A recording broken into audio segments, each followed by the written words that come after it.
Do you think the Niners actually will sign Kendrick Bourne, or do you think he already served his function to the franchise and he's moving on? I mean, do they need him at this point? I don't think so. I don't think so. Thanks, Kendrick. I think he was good leverage to make sure JJ showed up today. But I don't think they're going to sign him. I've got some buddies who are out in that New England area that, are around the Patriots and say that the people around that franchise don't think that he came out of that 2023 ACL surgery the same guy. So I think he's a diminished player. And I think the Niners would sign him if that was their only alternative. But I think he's going to, the fact that he had a workout with them, it wasn't just like a meeting. Supposedly it was some kind of a workout. So they're undecided. They know he's got to show something. And I don't think he's going to show anything in the workout. I think they're going to pass. Yeah. He might go to Washington. They really like older players, but I think the Niners, who also seem to like older players, they need to pass on the next 30-year-old wide receiver. They signed about 8 of them this offseason, and I think 7 of them got hurt. Enough with 30-year-old guy that you signed because he knows your system. Yeah, but he tore his ACL and he's not that good anymore. He's not the Kendrick you remember. Kyle needs to do a better job of he needs to find his Jordan Jeffersons. And I guess Sky Moore kind of qualifies. I mean, he's young, I guess. So I got to give him that. But no to Kendrick. Thank you, Kendrick. We loved you the first time. Yeah, I mean, why would you go with Kendrick Bourne when you have Russell Gage, you have Robbie Chosen, you have if he was a noticeable difference maker, it'd be one thing. To me, the guy who I think is going to be really good is Jordan Watkins. I think Watkins, my guess is 3 or 4 weeks from now, Watkins starts to really ball out. And then you start hearing people say stuff, and I don't know if it's true or not, but they're going to say stuff like, one of the reasons we passed on Bourne and one of the reasons we were held so firm on JJ is we saw that Watkins was going to be this great player. And then they're going to get ahead of it, call it a parade, and be like, hey, look at us. But I don't think they know that right now, but I feel like I do. I feel like Watkins is really, really looks good to me. I think because we got to remember this, Brock Purdy is going to throw it to anybody who separates deep down the field, and that's what this kid does. So he's going to get the ball. I wish I could agree with you on this because, I agree with you on Jordan Watkins. I think he's a hell of a player. The issue is Kyle. The issue is Kyle. Are you going to play your rookie wide receiver? Because you had Ricky Pearsall doing freaking cardio on the field last year. He wouldn't I'd love to feel like Kyle will involve him, empower him, because I think he's really good. And I think he can give the offense something it doesn't have, but I'm cynical, Larry. I've seen 9 years of Kyle Shanahan. There's reason to be cynical, but I will say this. He is a more polished player, and he's coming out of the best college football conference where he put up big numbers last year. So it's like if you can do it in the SEC in a pro-style offense with Jackson Dart, then I think you're on that short list of guys who potentially can succeed as rookie receivers in a pro-style offense, and that's where he's at. So we'll see. He's shown glimpses in practice, but I think there's a lot more there. I think Watkins is going to be really good. What annoys me with Kyle, and then we'll move on, is like Ricky Pearsall's running around getting 2 targets, no catches, and you're like, man, Ricky must really suck. And then something happens. It's week 17, and Kyle's like, okay, we're featuring Ricky this week, and it's 10 targets, 8 catches, 150 yards. It's like, oh, you don't suck at all. Kyle just decided not to go to you, and now he wants to go to you. So it's like, what I don't want to see is Jordan Watkins go crazy in a Week 18 game that doesn't matter, or next year, and we'll have to wonder, well, maybe could he have done this last year when they went 9-8? Or, you know what I mean? Like, don't leave a bullet in the chamber if you got it, Kyle. Come on. Prize Picks will give you $50 when you play your first $5 lineup. Win or lose, you'll get $50 for playing. Use promo code COHN, COHN, and download the app now. He's important. Well, and, it's funny. I've talked to Kyle about this kind of thing in the past, and he swears that none of this has to do with him at all. He swears that it's all game conditions and it's up to the quarterback. Who gets the ball, according to Kyle, is like in the stars.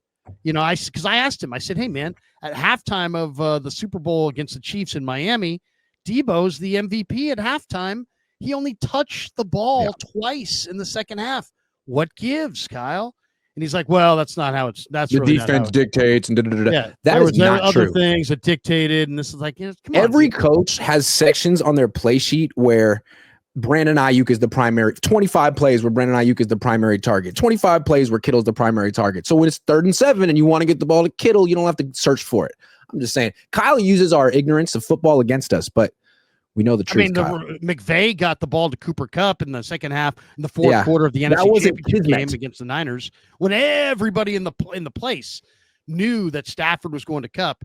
They still went to Kupp. So this idea that you can't scheme guys, you can't design the ball to go a certain direction. I don't know if I would buy that. I really just don't know. I definitely don't buy that. Niners Forever 04 says all that holdout for nothing is crazy. HHG Trucker says Pearsall's fantasy production just went down for you. I'm a little nervous about Pearsall. He's going to have a big first 6 weeks of the season, and then Ayuk's going to come back, and then God knows what's going to happen. But I did draft Ricky Pearsall in round 5. I think he's going to have 1,200 yards this year. We'll see if I'm wrong. He's going to get targeted a ton. He's going to get targeted. Slow Civic Garage says, hey guys, love watching y'all after Lombardi. You have great taste, man. Thank you very much. Dave in the Desert 1457 says BA, Pearsall, and JJ are a pretty potent trio if we can get them all in the field at the same time. It's true. You might be able to, this will be the year. We'll see. Niners Forever 04 says Niners can draft Arch Manning next year in the 7th round. Another Mr. Irrelevant. His stock is down. I thought he was Peyton's kid. He didn't look good, did he? I thought he was Peyton's kid. Now it's Cooper's kid? I'm way out. Grant, forget Arch. Go watch the Cal kid. Oh, I watched him. God. He was good. A lot better than the UCLA kid that we paid for. His name's Jaron Kiave Songapolo Tele. He has a hyphenated first name. I've never seen that before, but I think it means he's special. I like him. He's good. Harold McAllister says Pearsall, Jennings, and who else starting week 1? Pearsall and Jennings. Pearsall and Jennings were at the top of the wide receiver drills today, by the way. They were the ones. So yeah, those are going to be the starters for sure. Gage in the slot, or Gage number 3. Slot. Yeah. Gage. Gage in the slot. Yeah. Is Watkins going to play this week? He didn't practice today. Probably not. Can't get right. 929 says if this same receiver depth chart for the Niners was on another team, would you guys still be as positive about it? Only P. Maho can carry 2s and 3s. Well, okay, so what do you got here? You got Jennings, who's proven that he's going to show up when the lights are brightest. You have Pearsall, who was a first-round pick, who's got a great attitude and had a disastrous rookie year, but really saved it at the end and has carried that momentum into the second year. So the arrow's pointing up on him. Gage has been a total find. Sky Moore is your dual return guy. And I'm a big fan of Jordan Watkins. Now, I'm disappointed in Cowing. I'm disappointed in some of these receivers that, besides the guys I've already named. But I think it's a decent receiving core. They complement one another, right? You got the big receiver in Jennings. You got kind of that nifty middle of the field guy in Pearsall. Gage is very, very cagey. And then you got the deep threat in Watkins, and you got the return threat and the gadget guy in Sky Moore. So I think it's a good complementary receiving core. I'll just say this: if they didn't have Watkins, I'd be nervous because that means it would be just kind of a slowish thing. But you got a 4.37, 200-pound rookie receiver. So I think it's actually a pretty good complementary group. Last Dance season says Pearsall 125 targets, Kittle 110, CMC 90.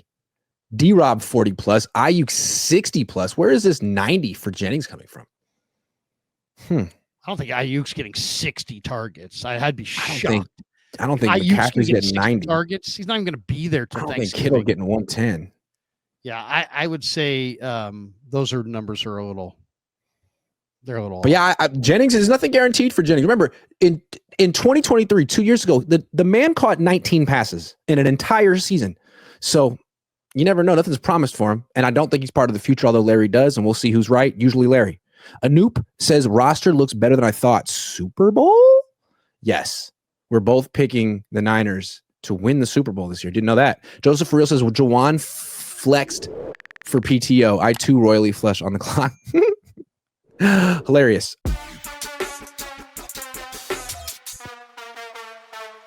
Bye.